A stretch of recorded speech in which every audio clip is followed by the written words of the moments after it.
I'm just going to mention a few things about the weekend. First of all, the most important thing is I cannot thank our fans enough for coming out over the holiday weekend. We not only had a good crowd in numbers, but I thought our fans were really into it. A lot of energy that we got from our fans. The numbers that we had, I think, were above the average that we've had all year. So it was incredible. And I think we have 100 reasons why we were disappointed for not making the finals on Sunday or on Saturday, but I can tell you one of the main reasons was we felt like we really disappointed our fans to not have that same big crowd coming on Saturday. So thank you so much for that support. It means more than you know, and again, it's not something that we take for granted. So thank you for making it a great conference tournament experience for all the people there. I think the opposing teams really appreciated it as well. This is a group that obviously you have 5 seniors that definitely did not want this journey to be done. I think it's just a very cohesive group, a lot of team chemistry, so a lot of emotion, a lot of tears, just thankful for the opportunity. As I said last week, I felt like we had a very good resume, but I also think there's a lot of teams across the country that have good resumes, so you never really know how it's going to shake out, and we're just really thankful for the opportunity to be going on. As Colin said, we faced Creighton on Thursday, which is obviously a pretty quick turnaround. Creighton is a team that there was a lot of talk about them being one of the seeded teams, so one of the top 16.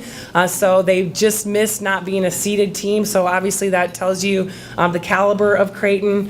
It's a team that obviously we've played a lot over the last few years, so we're very familiar with their style of play, very familiar with each of their individual players. So some of them are from Iowa, so really familiar with some of them, but obviously they're just as familiar with us as well. But I look at Creighton very similar to the teams that are just good in all aspects of the game. They've hit at a high efficiency. Part of that is they have 2 really good outside hitters, but they're very balanced after that.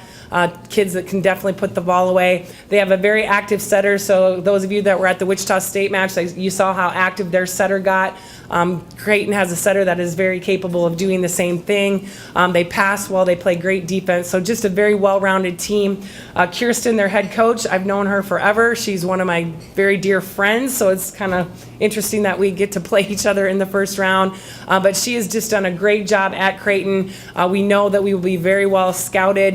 They will be very well coached. Just a great coaching staff. So we're really looking forward to this opportunity for us this week. It's maybe fine-tuning a few things on our side, but getting a couple matches on Creighton and trying to figure out how we're going to defend them. But I think a big part of it will be having that game plan, but being able to make game time adjustments as we head into the match. So looking forward to it. I know that our kids are going to go out and give their very best effort.